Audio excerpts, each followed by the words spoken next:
Hello guys, स्वागत है आपका अपने यूट्यूब चैनल एनएलसीसी परिवार पे। और आप लोग कैसे हैं? हम आशा करते हैं आप लोग अच्छे होंगे, स्वस्थ होंगे, मस्त होंगे, अपने घर पे होंगे, अपना ख्याल रख रहे होंगे, अपनों का ख्याल रख रहे होंगे और इस लॉकडाउन का पूरा पालन कर रहे होंगे। चलिए, आज हम लोग का टॉपिक है निर्देशांक ज्यामिति का सेकंड पार्ट है आपका। फर्स्ट पार्ट में हम लोगों ने देखा था निर्देशांक ज्यामिति का प्रारंभिक ज्ञान। उसमें हम लोगों ने सीखा हुआ था कि भुज और कोट क्या होते हैं, कैसे हम लोग उसको लिखते हैं, किसी भी निर्देशांक को निर्देशांक बिंदु को हम लोग कैसे लिखते हैं, ये सारी चीज़ हम लोग पहले वीडियो में सीखी हुई थी। ये आपका सेकंड पार्ट है। सेकंड पार्ट में आज हम लोग सीखेंगे दो बिंदुओं के बीच की दूरी ज्ञात करना।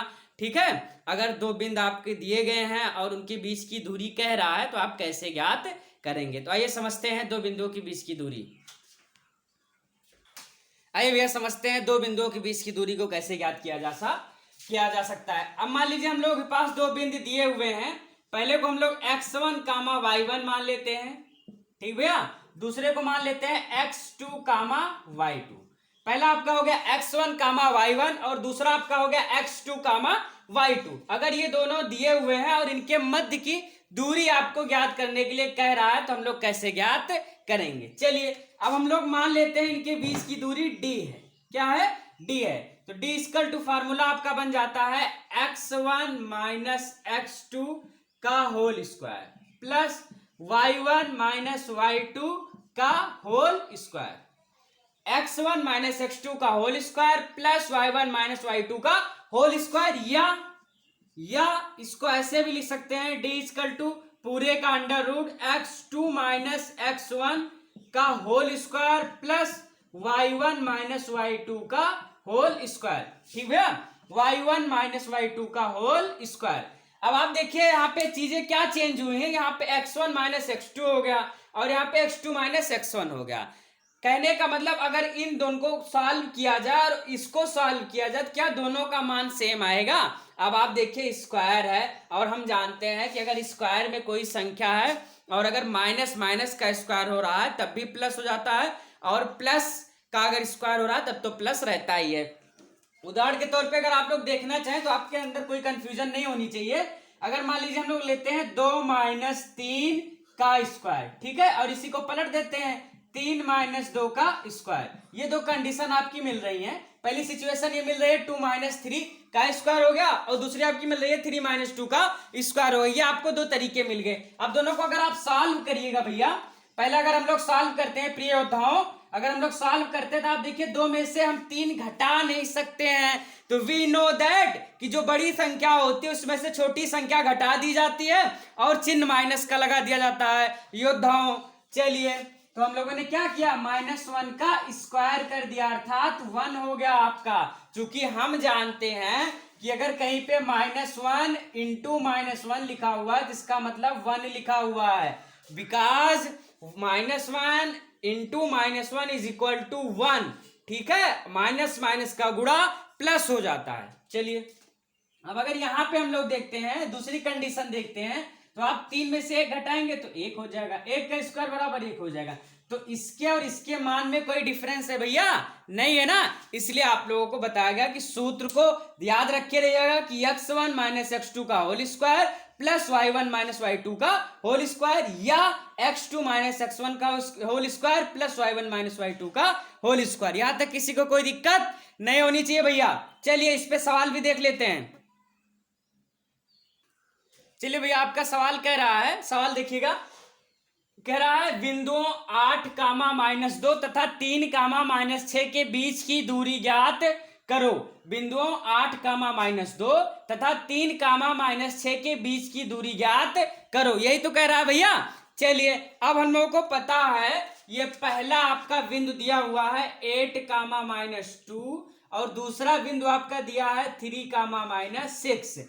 ठीक है, अभी हम लोगों ने देखा था जो पहला होता है इसको x1 मान लेते हैं, y1 मान लेते हैं। ठीक भैया, इसको x2 मान लेते हैं और इसको y2 मान लेते हैं। अगर हम तुलना कराते हैं, तुलना कराने पर ध्यान से समझते रहिएगा, बहुत ही आसान है भैया, एकदम कठिन नहीं है। तो आपका x1 के स्थान पे क्या दिया हुआ भैया, 8 दिया हुआ है, ठीक है, और y1 के स्थान पे आपका क्या दिया हुआ है, -2 दिया हुआ है। ऐसे ही x2 के स्थान पे आपका क्या दिया हुआ है, 3 दिया हुआ है, देखते रहिएगा। और y2 के स्थान पे आपका क्या दिया हुआ है, -6 दिया हुआ है। ठीक है, x2 के स्थान पे 3 दिया हुआ है, y2 के स्थान पे -6 दिया हुआ, इतना हम लोगों को दिया गया है। ठीक, आपसे पूछ क्या रहा है, बिंदुओं के बीच की दूरी अर्थात डी आपसे पूछा जा रहा है, डी आपसे पूछा जा रहा है। और हम जानते हैं, अभी हम लोगों ने फार्मूला देखा था कि d is equal to √x1 - x2 का whole square plus y1 - y2 का होल स्क्वायर, यही तो हम लोगों ने जाना था भैया अभी। चलिए अब अगर आप देख लेते हैं तो x1 - x2, सबसे पहले हम देखते हैं x1 कितना है, 8 है हमारा, 8, और y2 आपका x2 कितना है आपका, 6 है। ठीक, क्या है भैया आपका 6। अब आप देखिए -6 कह रहा है, तो ये -6 और ये माइनस मिलकर के कितना हो गया, प्लस हो गया। ठीक है, आपका माइनस माइनस मिलकर के क्या हो गया, प्लस हो गया। ठीक है, सॉरी गड़बड़ हो गया, हम लोगों ने यहाँ पे y2 का मान रख दिया, जबकि हम लोगों को रखना चाहिए था x2 का मान।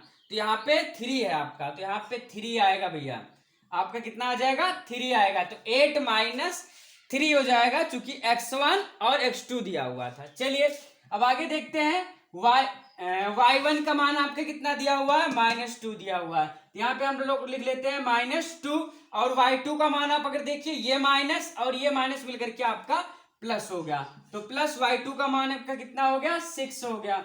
अब इसी को सॉल्व करते हैं भैया। अब 8 में से 3 अगर आप माइनस करते हैं तो 5 का स्क्वायर हो जाएगा, ये तो आप बढ़िया से जान रहे हैं। अगर 8 में से हम लोग 3 घटा रहे हैं तो 5 हमको मिल रहा है। अब दूसरा स्टेप हम लोग क्या देखते हैं, अब आप देखिए यहाँ पे आपको 6 दिया हुआ है और 2 दिया हुआ है, -2 दिया गया है और +6 दिया गया है। हम जानते हैं प्लस माइनस को घटा देते हैं, चिन्ह उसका लगाते हैं जिसका मान अधिक होता है। ठीक है योद्धाओं, तो हम लोग देखें कि 6 में से अगर 2 घटा देते हैं तो 4 बचता है, जो कि स्क्वायर हो जाएगा 4 का, प्लस का चिन्ह है 6 के सामने, 6 सबसे बड़ा इसलिए यहाँ पे प्लस आ गया। अब इसको सॉल्व करते हैं, 5 × 25 हो जाता है, प्लस 4 × 4 = 16 हो जाता है। यही तो होता है भैया, 5 का स्क्वायर करेंगे, 5 × 5 अर्थात 25 हो गया, और 4 × 4 मतलब कि 16 हो गया। चलिए योद्धाओं, तो आप देखिए 6, 5, 11 के 1 हो गया, हाथ से लेकर आपका 2, 1, 3 और 1, 4, तो √41 जो है आपका, √41 क्या आ गया आपका, दो बिंदुओं के बीच की दूरी आ गई। तो आप जानते हैं दूरी का कोई ना कोई मात्रक होता है, तो यहाँ पे हम लोग लिख देंगे इकाई। क्या लिख देंगे भैया, इकाई। आप इकाई भी लिख सकते हैं या मात्रक लिख सकते हैं, जो भी आप लिखना चाहें, चाहे आप इकाई लिख दीजिएगा और चाहे मात्रक लिख लीजिएगा। चलिए सब लोग स्क्रीनशॉट ले लीजिएगा, बहुत ही आसान क्वेश्चन है आपका, समझ में आया सबके। इस पे आधारित एक क्वेश्चन हम लोग और देखेंगे, स्क्रीनशॉट ले लीजिएगा, फिर बढ़ते हैं अगले क्वेश्चन की तरफ। हार नहीं मानना है भैया, अगले क्वेश्चन की तरफ बढ़ते हैं। आइए भैया अगला सवाल देख लेते हैं। सवाल आपका कह रहा है मूल बिंदु से बिंदु 3, -4 की दूरी ज्ञात कीजिए। सवाल आपका कह रहा है मूल बिंदु से बिंदु 3, -4 की दूरी ज्ञात कीजिए। चलिए हम जानते हैं मूल बिंदु क्या होता है, 0, होता है, और दूसरा आपका क्या दिया हुआ है, दूसरा आपका क्या दिया हुआ है, 3, -4। चलिए इसको मान लेते हैं x1, इसको मान लेते हैं y1, ये हो गया x1 और ये हो गया y1, ये हो गया x2, ये हो गया y2।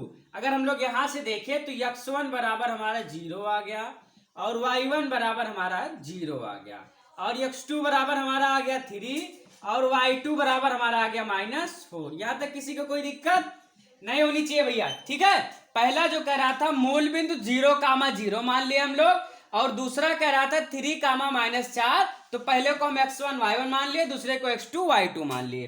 ठीक है, अब यहां से तुलना कराएगी तो x1 के स्थान पे 0 दिया हुआ था, y1 के स्थान पे 0 दिया गया था, और x2 के स्थान पे 3 दे दिया गया था, और y2 के स्थान पे 4 दे दिया गया था। यहां तक किसी को कोई दिक्कत नहीं होनी चाहिए भैया। अब हम लोग का फार्मूला होता है d = √x1 - x2 का whole square plus y1 - y2 का होल स्क्वायर। यहां तक किसी को कोई दिक्कत भैया नहीं होनी चाहिए। इसी को हमको सॉल्व करना है, सॉल्व करना है। चलिए तो d = अब आप देखिए, देखते रहिएगा, मान हम लोग रखते हैं x1 के स्थान पे क्या दिया गया है, 0, जीरो हो जाएगा, माइनस हम लोग लगाएंगे x2 के स्थान पे 3 दिया गया है तो 0 माइनस 3 का होल स्क्वायर हो जाएगा, प्लस y1 के स्थान पे क्या दिया गया है 0, तो हो गया आपका 0 माइनस y2 के स्थान पे क्या दिया गया भैया -4, तो ये माइनस माइनस मिलकर के प्लस हो गया, ठीक है, +4 हो गया। यहाँ वाला माइनस आपका मिल गया और इस सूत्र वाला माइनस, दोनों माइनस मिलकर के आपके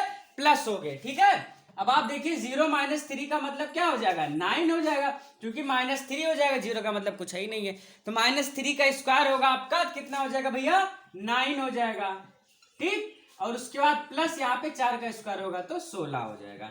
अगले स्टेप में आप देखिए 16 9 25 हो जाएगा आपका, कितना हो जाएगा भैया 25 हो जाएगा, 16 9 25 हो गया। अब आप अगर 25 का वर्गमूल निकालते हैं, स्क्वायर रूट निकालते हैं, तो आपका कितना हो जाएगा 5 क्या मात्रक या इकाई, मात्रक या इकाई, ठीक है। तो आपका डी कितना आ गया भैया 5 मात्रक। ये आपका सवाल दिया गया था, मूल बिंदु से बिंदु 3 -4 की दूरी ज्ञात कीजिए, ठीक है।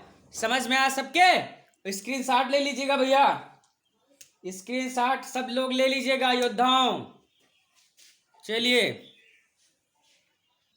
भैया अगला टॉपिक हम लोगों का रेखाखंड का मध्य बिंदु, ठीक भैया, रेखाखंड का मध्य बिंदु। अगर मान लेते हैं हम लोगों को एक रेखा दी गई है, ये कोई रेखा दी गई है और इसका जो आपका निर्देशांक है वो x1, y1 है भैया, x1, y1 है, और दूसरा क्या है x2, y2 है।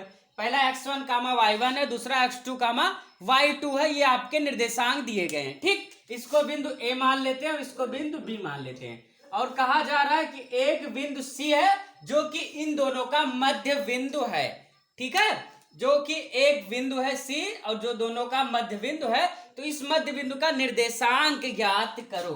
तो अगर हम लोग इसको मान लेते हैं x,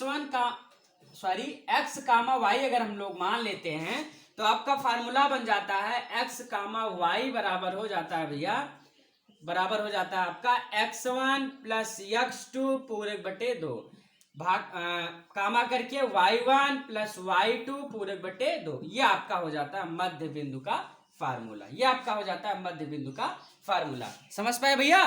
चलिए कहने का मतलब ये होगा जो x का आपका मिल रहा है वो ये है, और जो आपका y का पद मिल रहा है वो ये है, ठीक। x1 निकालने के लिए अगर हम लोग अलग अलग लिखना चाहें तो x अगर हम लोग को निकालना है तो x बराबर हम लोग लिख सकते हैं x1 प्लस x2 पूरे बटे 2, ये x के लिए फार्मूला बन जाता है। और अगर y अलग निकालना चाहे हम लोग तो y1 प्लस y2 पूरे बटे 2, ये y के लिए बन जाता है। कहने का मतलब जो आपका दिया गया है, जो भी पद दिया जाएगा, दो जो आपके होंगे, दो बिंदु होंगे, उनमें से x को जोड़ करके बटे 2 कर दिया जाएगा तो x निकल जाएगा, और दूसरा y को जोड़ करके बटे 2 कर दिया जाएगा तो y का निकल जाएगा। यहां तक किसी को कोई दिक्कत नहीं होनी चाहिए भैया। चलिए अब अगर हम मान लेते हैं कोई बिंदु आपका दिया गया है, सवाल अगर देखते हैं हम लोग, क्वेश्चन अगर देखते हैं, बिंदु कह रहा है 3, 2 तथा 6, 4, 3, 2 तथा 6, 4 का मध्य बिंदु ज्ञात करो, मध्य बिंदु ज्ञात करो, मध्य बिंदु ज्ञात करो। चलिए ज्ञात कर लेते हैं भैया, ये हमारा x1 हो गया, ये y1 हो गया, ये x2 हो गया, ये y2 हो गया, ये हमको बढ़िया से पता है, ठीक भैया। पहला आपका x1 हो गया, दूसरा y1 हो गया, ये आपका x2 y2 हो गया। अब आप देखिए x इक्वल टू हम लोगों को दिया गया है x1 प्लस x2 पूरे बटे 2, ठीक। तो यहाँ से हम लोग निकाल लेते हैं x की वैल्यू। तो आप देखिए यहाँ पे x1 3 हो गया और प्लस x2 आपका 6 हो गया, तो आप 3 और x डिवाइडेड बाई 2 कर सकते हैं, अर्थात 6 3 9, 9 बटे 2 हो गया, इसको यहीं पे छोड़ देते हैं। आपका x निकल करके आ गया, x आपका निकल करके आ गया, क्या भैया निकल करके आ गया आपका x 9 बटे 2। आप दशमलव बदल लीजिए या ऐसे छोड़ देते हैं। चलिए अब y इक्वल टू हमको पता है, y इक्वल टू पता है y1 प्लस y2 पूरे बटे 2। अब आप देखिए अगर y का मान आपका कितना दिया हुआ है, y1 का मान आपका 2 है, प्लस y2 का मान आपका 4 है, तो 2 4 2 6 हो गया, पूरे बटे 2 हो गया, तो y इक्वल टू 6 बटे 2 जब आप काटेंगे तो y इक्वल टू 3 आ गया। अब अगर पूरा निर्देशांक हम लोग लिखना चाहें मध्य बिंदु का, मध्य बिंदु का अगर हम लोग निर्देशांक लिखना चाहें तो x कामा y होगा, अर्थात 9/2, 3 9/2, 3 आपका निकल करके आ गया। चीजें समझ में आई सबको? चलिए एक और सवाल हम लोग इस पे देख लेते हैं।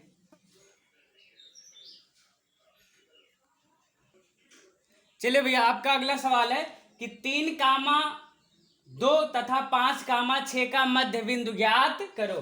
सवाल आपका कह रहा है कि 3, 2 तथा 5, 6 का मध्य बिंदु ज्ञात करो। चलिए हम लोग सबसे पहले लिख लेते हैं क्या क्या दिया हुआ है। 3, 2 दिया हुआ है और आपका दिया हुआ है 5, 6। 3, 2 दिया गया है और दिया गया है 5, 6। ठीक है, ये दोनों आपके दिए गए हैं, इनका मध्य बिंदु हमको ज्ञात करना है। समझ पाए? तो ये हमारा पहला हो जाएगा x1, y1। ठीक भैया। दूसरा हो जाएगा x2, y2। अर्थात अगर हम लोग तुलना कराते हैं तो x1 बराबर 3 दिया गया है और y1 बराबर 2 दिया गया है। x2 बराबर भैया आपका दिया गया है 5 और y2 बराबर आपका दिया गया है 6। इतना भैया सबको समझ में आया? इतना आपको समझ में आना चाहिए, क्योंकि हम लोगों को इतना दिया हुआ था। अब हमारा फार्मूला कह रहा है, जो आपका मध्य बिंदु का फार्मूला है, मध्य बिंदु का फार्मूला है वो कह रहा है x1 प्लस x2 पूरे बटे 2। समझ पा रहे हो ना योद्धाओं? y1 प्लस y2 का बटे 2। ठीक है, ये आपको दिया हुआ है। ये आपका x1 हो गया, ये x2 हो गया, ये आपका y1 हो गया, ये आपका y2 हो गया। ये आपका दिया गया है फार्मूला। अब इसी पे हमको मान रखना है। चलिए मान हम लोग रख लेते हैं। x1 के स्थान पे अगर आप देखिए तो 3 दिया गया है, तो 3 प्लस लगा लेते हैं। x2 के स्थान पे कितना दिया गया है? 5। पूरे बटे कर लेते हैं भैया, कितना? 2। समझ पा रहे हैं ना सब लोग? चलिए कामा लगाते हैं। y1 के स्थान पे आपका 2 दिया गया है प्लस y2 के स्थान पे आपका 6 दिया गया है, तो पूरे बटे आपका हो जाता है 2। यहां तक कोई दिक्कत किसी को? अब अगले स्टेप में इसको सॉल्व कर लेते हैं। अब आप देखिए 5 और 3 मिलकर के कितना हो जाएंगे भैया? 8। 8/2 हो गया। कामा करके 6 और 2 मिलकर के कितना हो जाएंगे भैया? 8। 8/2। अगर आप देखिए 5 और 3 भी 8 हो रहा है, 6 2 भी 8 हो रहा है, तो 8/2 8/2। अर्थात अगर आप इसको काटते हैं 2 चौके 8 और 2 चौके 8, तो आपको मिल जाएगा 4, 4। तो जो आपका मध्य बिंदु निकल करके आ रहा है भैया, जो आपका मध्य बिंदु निकल करके आ रहा है वो आपका कितना निकल करके आ रहा है? 4, 4। ये आपका मध्य बिंदु कितना आ रहा है भैया? 4, 4। किसी को कोई दिक्कत नहीं होनी चाहिए भैया। सब लोग स्क्रीनशॉट ले लीजिएगा। बहुत ही आसान क्वेश्चन है, बहुत ही आसान टॉपिक हम लोग पढ़ रहे हैं, एकदम बहुत ही आसान है। चलिए स्क्रीनशॉट सब लोग ले लीजिएगा, फिर आगे बढ़ते हैं योद्धाओं। चलिए अब हम लोग का अगला टॉपिक है रेखाखंड का अंतः विभाजन और बाह्य विभाजन। 2 तरह के विभाजन होते हैं आपके, एक अंतः विभाजन होता है और दूसरा आपका बाह्य विभाजन होता है, जो हम लोग नेक्स्ट वीडियो में देखेंगे पार्ट 3 में। सो गाइस, अगर आपको ये वीडियो पसंद आया तो प्लीज लाइक करें, कमेंट करें, वीडियो को शेयर करें और चैनल को सब्सक्राइब करना ना भूलें। आज एक अच्छा मोटिवेशन वीडियो अपने चैनल पे आने वाला है, तो आप लोग चैनल को सब्सक्राइब कर लीजिए और उस वीडियो को देखना बिल्कुल नहीं भूलिएगा। बहुत बहुत धन्यवाद।